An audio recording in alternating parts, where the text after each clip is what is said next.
எந்த ஒரு ராசிக்காரனுக்கும் மகர ராசிக்காரன் மனைவியாகவோ மகர ராசிக்காரன் கணவனாகவோ அமைஞ்சிட்டா மிகச்சிறப்புன்னு சொல்லுவேன். அவங்கள மாதிரி சிறந்த அடிமை, சிறந்த வேலைக்காரன், சிறந்த அதாவது நம்பிக்கைக்குரியவன் யாருமே இல்லைன்னு சொல்லணும். நான் அப்புறம் அது போக நான் சொன்ன மாதிரி ஆணாக இருந்தால் சுக்கிரன் கேது சாரத்தில் நிற்கக்கூடாது, பெண்ணாக இருந்தால் செவ்வாய் கேது சாரத்தில் நிற்கக்கூடாது. இதெல்லாம் தனித்த விஷயம். இந்த ராசியை பொறுத்து இந்த 7ஆம் இடத்துல இந்த தொடர்புலாம் இருந்தால், இந்த 7ஆம் அதிபதிக்கு இந்த தொடர்புலாம் இருந்தால் திருமண தடையை உண்டு பண்ணி கொடுத்துருவாங்க. அப்புறம் அங்கே 7ஆம் இடத்துல செவ்வாய் நீசமாயிடும். ஸோ 7ஆம் இடத்துல செவ்வாய் நிற்கக்கூடாது, ராகு கதுக்கள் நிற்கக்கூடாது. சனி நின்னா இவங்க அடிமையாக போய்க்கணும். அவங்க வீட்டோட மாப்பிள்ளையா வீட்டோட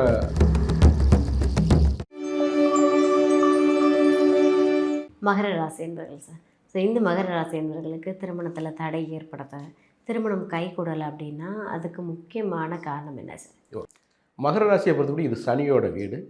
காலபுருஷனுக்கு அவர் 10ஆம் வீட்டுக்கு அதிபதி. பொதுவாக நான் என்ன சொல்லுவேன், எந்த ஒரு ராசிக்காரனுக்கும் மகர ராசிக்காரன் மனைவியாகவோ மகர ராசிக்காரன் கணவனாகவோ அமைஞ்சிட்டா மிகச்சிறப்புன்னு சொல்லுவேன். மகர ராசிக்காரனை விட்டுறாதீங்க.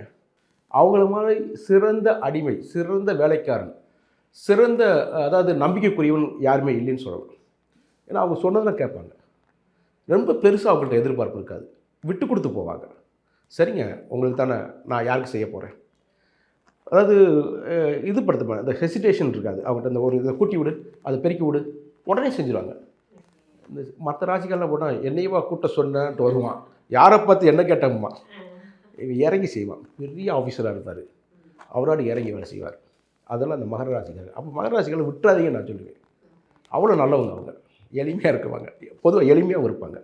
ரொம்ப பெருசாக நகை பணம் இதுக்கெல்லாம் ஆசைப்பட மாட்டாங்க. அப்போ இவங்களை விட்டுறாதீங்க அப்படின்னு சொல்லுவோம். ரைட். இந்த ராசிக்கு நேர் 7ஆம் இடம் கடகராசி. கடகராசிக்காரங்க பாருங்கள், நான் ஏற்கனவே கடகராசியை பற்றி உங்கள்கிட்ட சொன்னேன் பாருங்கள். ரொம்ப ரொம்ப தாய்மை உள்ளவங்க, நண்டு இதெல்லாம் சொன்னேன் பாருங்கள். ஸோ அவங்களையும் விட்டுறக்கூடாது.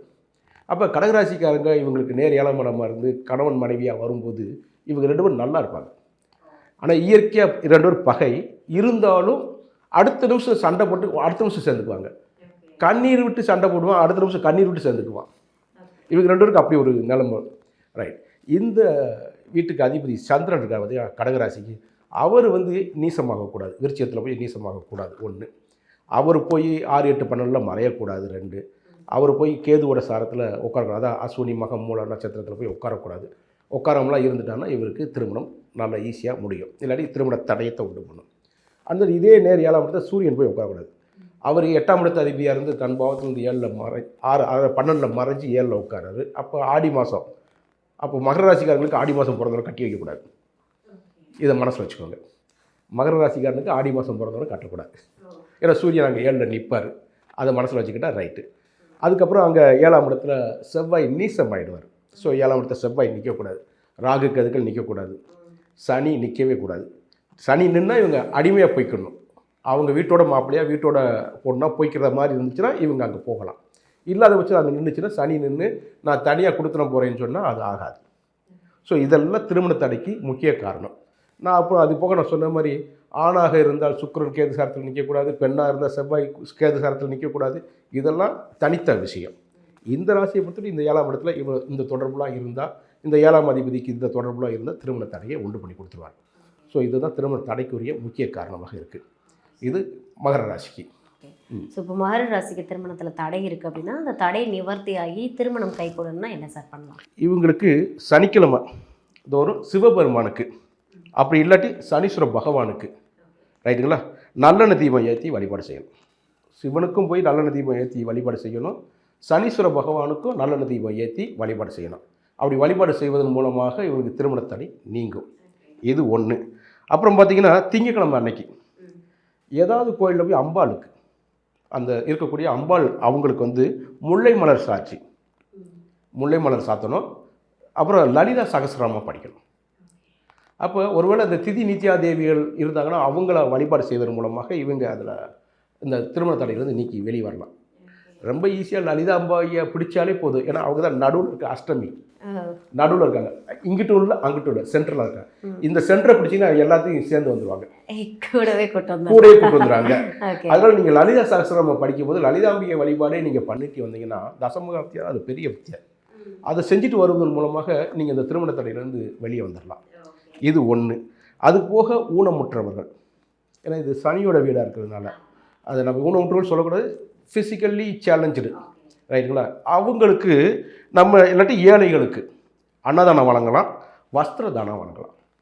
ஸோ வஸ்திர தானமும் அன்னதானமும் வழங்குவதன் மூலமாக ஏழைகளுக்கும் இந்த ஃபிசிக்கலி சேலஞ்சடு அப்புறம் மென்டலி சேலஞ்சடு இவங்களுக்கெல்லாம் வந்து நம்ம வழங்குவதன் மூலமாக நம்ம திருமண தடை எளிதில் நீங்கி விரைவில் திருமணம் நடக்கும்.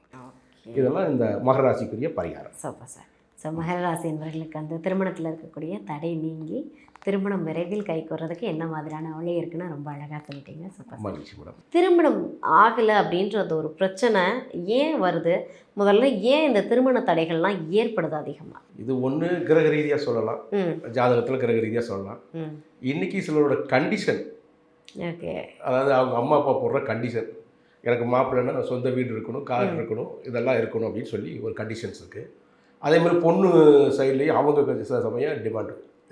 ஸோ இந்த டிமாண்டெல்லாம் விட்டாங்கன்னா சீக்கிரம் கல்யாணம் நடந்திருக்கும் 90s கிட்ஸுக்கு. ஏன்னா எல்லா கிட்ஸுக்கும் கல்யாணம் முடிஞ்சு தான் இருக்குது. 90s கிட்ஸ்க்கு மட்டும்தான் அப்படின்னா அப்படிலாம் இல்லை. 70s உள்ளவங்களுக்கும் கல்யாணம் முடியாமல் இருக்காங்க, இருக்காங்க, ரொம்ப பேர் இருக்காங்க, நம்ம ஃப்ரெண்ட்ஸ் ரொம்ப பேர் இருக்காங்க. அவங்களாம் கண்ணால் பார்க்குறோம். விஷயம் என்னென்னா முக்கியமாக கிரக இணைவுகள், கிரக சேர்க்கைகள் இருக்குது, கிரகம் ஒரு இடத்துல போய் உட்கார்றது இருக்குது. அது ஒவ்வொரு ஜாதகத்துக்கும் வேறுபடும். பொதுவான ஒரு விஷயம் இருக்குது. கலத்திரகாரகன்னு சொல்லி ஒரு கோள், அது வந்து பராசர முறையில் ஒரு மாதிரியும் ஜெய்மினி மெத்தடில் வேறு மாதிரியும் இருக்கும். இதுதான் ஆரம்பத்தில் உள்ள ட்ரெடிஷ்னல் மெத்தட்ஸ். அதுக்கப்புறம் கேபி அஸ்ட்ராலஜி, இன்றைக்கி ஏஎல்பி அஸ்ட்ராலஜி, ரொம்ப அஸ்ட்ராலஜிஸ் வந்துருச்சு. நோக்கம் என்ன, அவங்களோட நோக்கம் பூராமே ரிசல்ட் வரனால தான். ஸோ ரியலாக ரிசல்ட் வருது. ஸோ இந்த பராசர முறைப்படி தான் நம்ம ட்ரெடிஷ்னல் அஸ்ட்ராலஜி சொல்லும்போது கலத்திரகாரகன் அப்படின்னா சுக்கிரன், இது ஆண்களுக்கு சொல்லும்போது. பெண்களுக்கு சொல்லும்போது செவ்வாய். இந்த செவ்வாய் சகோதரக்காரகனாகவும் இருக்கும். அப்புறம் திருமணம் முடிந்ததுக்கு அப்புறம் இது கணவராக மாறிக்கணும் பெண்கள் ஜாதகத்தில். ஸோ இந்த கோள்கள் போய் நீசமாகக்கூடாது, அப்புறம் கேது கூட போய் சேர்ந்து உட்காரக்கூடாது, ராகு கூட சேரக்கூடாது, அப்புறம் தீய கோள்னு சொல்லக்கூடிய சனி, அப்புறம் சூரியன், இவங்க கூட சேரக்கூடாது. சேர்ந்துச்சுன்னா தீய பலனை தரும். அதனால திருமண தடை உண்டாகும். சிலருக்கு டிலைடு மேரேஜ் இருக்குது, சிலருக்கு டினைடு மேரேஜ் இருக்குது. டிலேடுனா இல்லை, தாமதமாக முடியுது. சிலருக்கு திருமணமே இல்லை அப்படின்லாம் இருக்குது. ஸோ இதுக்கு சில கோள்கள் தான் காரணம். ஓகே, அதில் இணைவுகள் ரொம்ப இருக்குது. அது நீங்கள் கேட்கக்கூடிய கேள்வியை பொறுத்து அந்த இணைவுகளை பூரா நான் சொல்ல முடியும்.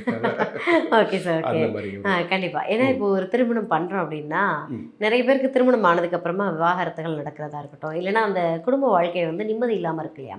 ஸோ ஒரு திருமணம், ஏன்னா எல்லாருமே மேக்ஸிமம் அஸ்ட்ராலஜர் பார்த்து ஜோதிடம் பார்த்து தான் திருமணம் பண்ணி வைக்கிறாங்க. ஆனாலுமே அதில் வந்து ஒரு ஃபுல்ஃபில்னஸ் இருக்காது, பிரச்சனைகள் இருந்துகிட்டே இருக்கும்.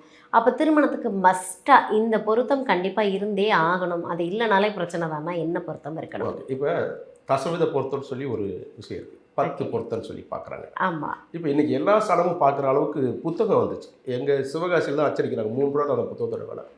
அவங்க 10 ரூபாய்க்கு 20 ரூபாய்க்கு விற்கிறாங்க. மொத்த விலைக்கு வாங்கினா 3 ரூபா தான். நீங்கள் பஸ்ஸில், நீங்கள் சிவகாசி பஸ்ஸில் நீங்கள் உட்காந்துருந்தீங்கன்னு வச்சுக்கோங்களேன், அவங்க சும்மா அப்படியே வந்து ஒவ்வொரு இடத்துலையும் வச்சுட்டு போயிடுவாங்க. ஓகே. அப்புறம் திரும்ப வந்து கலெக்ட் பண்ணும்போது காசு கொடுக்குறவங்க காசு வாங்கிக்குவாங்க, புக் எடுக்கிறவங்க எடுத்துக்குவாங்க. அதில் 1 நிமிடத்தில் திருமண பொருத்தம் பார்ப்பது அப்படின்னு ஒரு புத்தகம். அது எளிதாக திருமண பொருத்தம் பார்க்குற மாதிரி அடிச்சு கொடுத்துருவாங்க. சில ஜோதிடர்கள் 10 பொருத்தம் இல்லை அப்படிங்கிறாங்க. அதெல்லாம் முக்கியமாக இருக்குது. அதுக்கப்புறம் தான் கிரக பொருத்தம். முதல்ல இந்த பொருத்தம், உங்கள் நட்சத்திரமும் அவங்க நட்சத்திரமும் சேரலை அப்படின்னா நான் எப்படி கட்டி வைக்கிறது? அப்போ அதுக்கு 10 வித பொருத்தம் இருக்குது. தினப்பொருத்தம், கணப்பொருத்தம், மகேந்திர பொருத்தம், ஸ்திரீ தீர்க்கம், அப்புறம் வசியம், ராசி, ராசி அதிபதி, யோனி, ரஜ்ஜு, அதுக்கப்புறம் வேதைன்னு சொல்லி இந்த 10 வித பொருத்தங்கள் இருக்குது. இதில் கிராமத்து பக்கம் நீங்கள் போனீங்கன்னா சொல்லுவாங்க, தாலி பொருத்தமும் சோழி பொருத்தமும் இருக்கா, பார்த்து சொல்லுப்பா அப்படிம்பாங்க. கிராமத்தில் சொல்லுவாங்க. அது சில சமயம் கொஞ்சம் ஆக்வர்டான வேர்டு மாதிரி இருக்கும், பட் அதான் உண்மை. தாலி பொருத்தம் கட்டக்கூடாது. சரி, தாலி பொருத்தம் தான். அதுக்கப்புறம் சோழி பொருத்தம் அப்படிமா. சோழி பொருத்தத்துக்கு வேறு ஒன்றும் கிடையாது. எங்கள் கிராமத்து சொல்லும்போது தாம்பத்திய வாழ்க்கை அவங்களுக்கு நல்லா இருக்குமா பார்த்து சொல்லுவாங்க. அதுதான் யோனி பொருத்தம்னு சொல்லி நம்ம சொல்லும்போது யோனி பொருத்தம். தாலி பொருத்தத்தை ரஜ்ஜு பொருத்தம்னு சொல்லுவோம். இந்த 2 மஸ்ட். ஓகே. இது 2 இருந்துச்சுன்னா தைரியமாக கட்டி வைக்கலாம். அதுக்கப்புறம் நீங்கள் சொல்லுங்களேன், நல்ல பொருத்தம் உள்ள போய் சண்டை போடாமல் இருக்கணும். யோசிச்சு பாருங்க. அப்போ எவ்வளோதான் 10 பொருத்தமும் இருந்தாலும் சண்டை வர்றது சண்டை வரத்தான் செய்யும். நான் ஒரு வார்த்தையை விட்டால் டக்குன்னு சண்டை போடுவான், என்ன அடுத்து சேர்ந்துக்கிடுவான். அந்த சேர்ந்துக்கிற தன்மை அவன் ஜாதகத்தில் இருக்கான்னு பார்க்கணும், அவ்வளோதான். ஓகே. ஸோ அதனால தாலி பொருத்தம் சோழி பொருத்தம் ரொம்ப முக்கியம். ஓகே. இதுக்கு அடுத்து பார்த்தீங்கன்னா அந்த சோழி பொருத்தங்கிறது யோனி, அப்புறம் வசியம். இந்த வசியமும் யோனியும் இருந்தால் ரொம்ப ரொம்ப சிறப்பு. ஆனால் ரெண்டுமே அமையாது. ஓ. அப்போ இது ரெண்டில் ஒன்று இருக்கணும், ஷுவராக இருக்கணும். Okay. அப்புறம் அந்த நட்சத்திரம் கம்பல்சரியாக இருக்கணும். இதுக்கு அடுத்து பார்த்தீங்கன்னா தினப்பொருத்தம் கணப்பொருத்தம் இருக்கும். தினப்பொருத்தங்கிறது அதுதான் ஃபஸ்ட்டு பொருத்தம். உங்கள் நட்சத்திரத்துக்கு அடுத்த நட்சத்திரம் உடையாத நட்சத்திரமாக இருக்கணும். இதை எப்படி சொல்லுவாங்கன்னா, இப்போ அஸ்வினி நட்சத்திரம் எடுத்திங்கன்னா அஸ்வினி, பரணி, கிருத்திகை. இந்த கிருத்திகை 3ஆவது நட்சத்திரம் உடையும். ஓகே. அதுக்கப்புறம் 5ஆவது நட்சத்திரம் உடையும். அப்புறம் 7ஆவது நட்சத்திரம் உடையும். இந்த உடையிற நட்சத்திரம் என்ன பலன் தரும்னா, வதைனா அன்றாடம் நம்ம ஒரு நெருப்புக்குள்ளே இருக்கிற மாதிரியான ஒரு சிக்கலை கொடுக்கும். சண்டை சச்சரவுகளை பார்த்தாலே வெறுப்பாக இருக்கும்.